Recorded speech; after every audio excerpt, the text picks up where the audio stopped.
We're back to the Rock Star.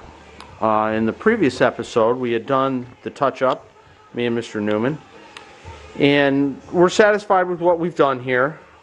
Of course we pre-cleaned it with naphtha before we started to get all the wax off, and then used the ME or the melamine foam, magic eraser stuff, and then did our touch-up with acrylic paints. But now it's time to clear coat it, and we're going to use automotive clear. But the first thing I have to do, the whole reason that we got this wear in the inserts is because they're too low. Now a lot of guys will try and reset these physically. I don't like to do that, just because you always risk breaking them and causing more trouble. So instead I'm going to fill them. I'm going to pre-fill them with clear. But first, before I do that, I need to level the playfield. So I want to use a level. This is pretty level, front to back and right to left. And the reason why we're leveling it will become obvious in just a second. I'm mixing up my clear coat. I'm using an automotive clear. I'm just using this PPG shop line stuff. It's fairly inexpensive. It does mix 2 to 1. That means 2 parts of the mass stuff to 1 part of hardener. I also put a little bit of smoothie in. This is a fisheye preventer. And then I use these pipette things. I mix it up in this little cup. And I use these pipette things. You'll see that in use in a second to fill our inserts. I got my stuff mixed up in my pipette here. And basically what I'm going to do is I'm just going to fill these. I'm going to go right to the edge of the key line on each one of the inserts with this auto clear.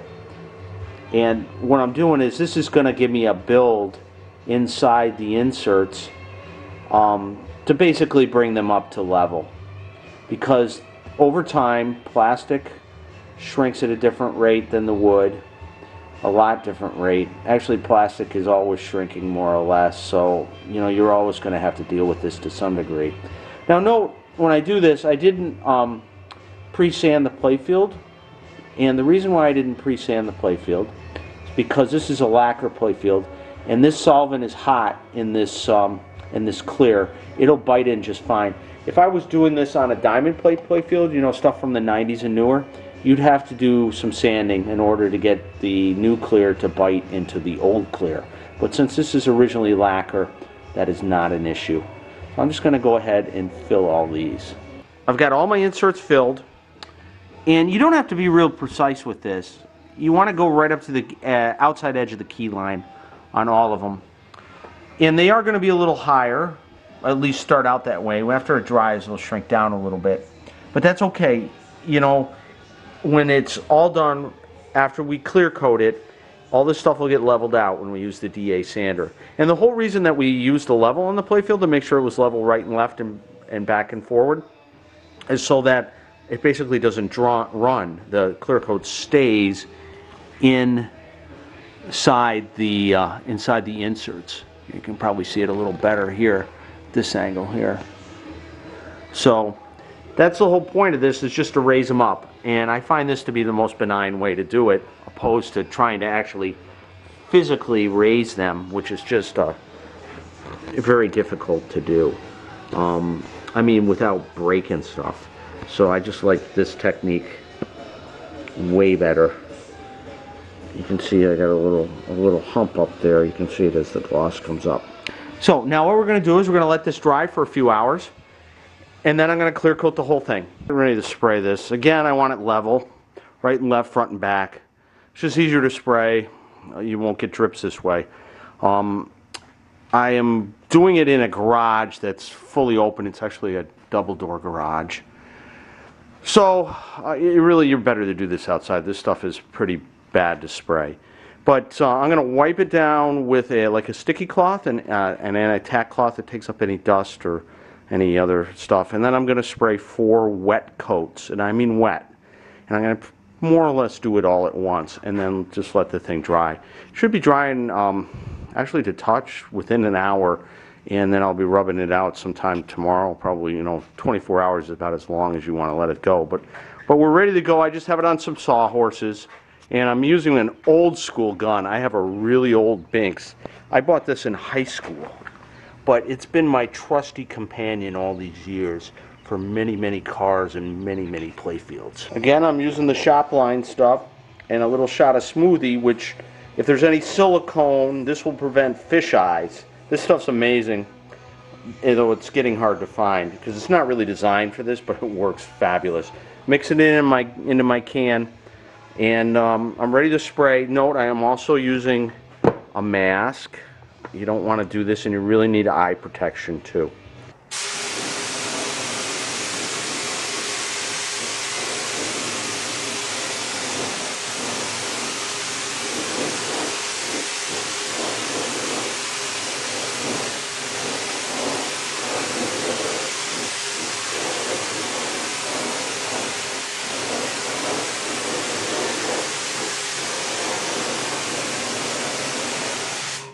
Just got done spraying it. It's all wet, so we're just going to let it dry. Again, I put on 4 really wet coats, and it'll kind of settle out. That's why you want to leave it flat, why it should be level. To clean up the gun, I just use standard lacquer thinner. It seems to work well, and it's fairly inexpensive. Forgot to mention, any lamp sockets, I put little pieces of blue painter's tape in, just to block it so that paint doesn't get into inside the lamp sockets. Also, on the bottom of the pop bumpers on the spoon switches, I cover those too, because otherwise paint gets down in here and screws up the spoon switches. Playfield's all dry. Came out amazingly smooth. Like the insert levels from our pre-fill, pretty much perfect. Couldn't have really planned it much better. Now, one thing that is wrong is it's way too glossy. I mean, this playfield's from 1979. It just doesn't look right. You know, you don't want it to look like a new game.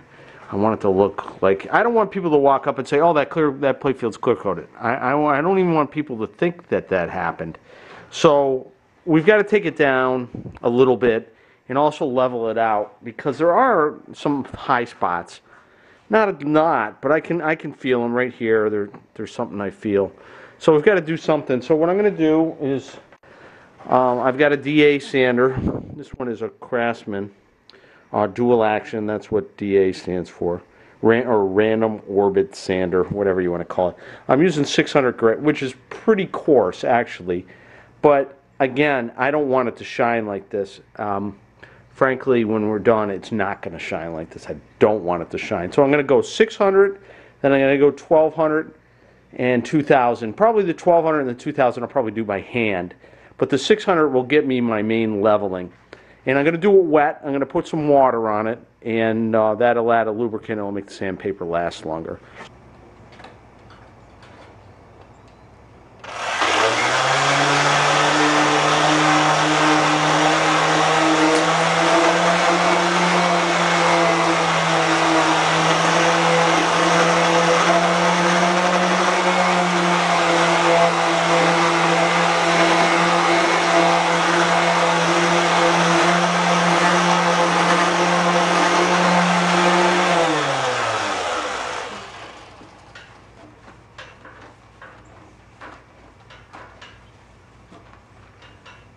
Now the wet sanding is done. It's time to do some machine buffing with a machine polisher. Okay, so I'm using one of these attachments on the drill. I'm not real happy about those. You should actually have a dedicated machine polisher. These things are dangerous. I've actually burned through playfields using them, but they do work quickly. And I'm using this 3M Finesse 2 stuff. You could go coarser with the initial blow.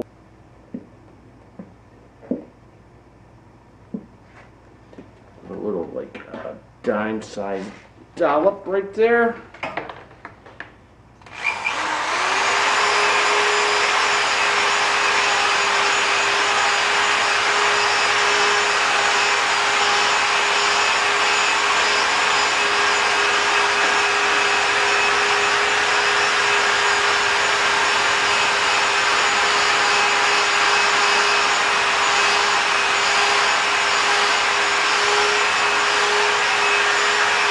I got it right where I wanted as far as sheen. The Finesse 2 wasn't cutting it. I ended up using the #1 Mirror Glaze, which is kind of a red cutter. The finesse it stuff, this stuff I used after that. It just wasn't cutting it using the finesse it by itself. Note that I use two different pads. I use a yellow pad for the mirror glaze #1, and I use a black pad for the finesse it stuff. You don't ever want to mix them up, but I got just the right amount of gloss there. You know, again, I don't want too much, but I don't want to see sand scratches either. Note I did have one mistake right here. Look, I burned through. I burned through. That's a bad thing, but don't worry about stuff like that. It's just a black key line. We can fix this in the aftermath. Some guys will touch it up with acrylic and then recoat the whole thing. That's too much work, and just for this one little spot that is at a relatively low wear area, it is simply not worth it. I'll show you how to fix that easily, and nobody will even notice that it was ever had a secondary repair. Okay, what I'm going to do here to fix the spot is I'm going to use some black lacquer. Now that's important, you're not using acrylic, you're using lacquer. That was originally what this playfield was clear coated with, was lacquer. So this is going to give you the most durability. I guess you could use Tester's enamel too, but I use lacquer. And it dries fast. You don't have a lot of work time with lacquer, but it's solvent heavy, so it's going to bite, especially since our finish is fairly fresh. I mean, it's a fairly new finish. So I think we'll be fine, and then when we're done, I can run a little Novasil over it just to polish it out. If I make a mistake, don't try and wipe it. Instead, you have to take the little edge of a razor blade just to kind of smooth it out. Because I think I got a little nub right there I want to smooth out, but I'm going to let it dry, which it'll be dry in just a few minutes. And then I'll take the razor blade and snub it. What I mean by that, take this guy here and just back it off just a little bit like that, just to clean it in while it's still a little tacky before it really bites in. Yeah, clean up the edge. It's a little harder to work with than acrylics, because acrylics, of course, you can just wipe off with a little water. Obviously lacquer, you're not going to be able to do that. Got her largely put back together. I ordered some new pop bumper parts from Steve Young. I always, when I do this, I always get new skirts, and I get the new bodies, and new rod and rings, new yokes, new plungers, and new caps, just because 40-year-old plastic that's getting the crap kicked out of it via pop bumpers and via 3-ounce steel ball, it's just a good idea, and it's not that expensive. But real happy with how it came out. I think it was a really good end result. A little more work and we'll be up and playing, but we're done. And I mean, it looks acceptable as far as, like, it doesn't scream clear coat to me. Like, you walk up and it has a decent look. It doesn't look too good, because it is a 40-year-old game, so I don't want it to look ridiculous, and I think we achieved that.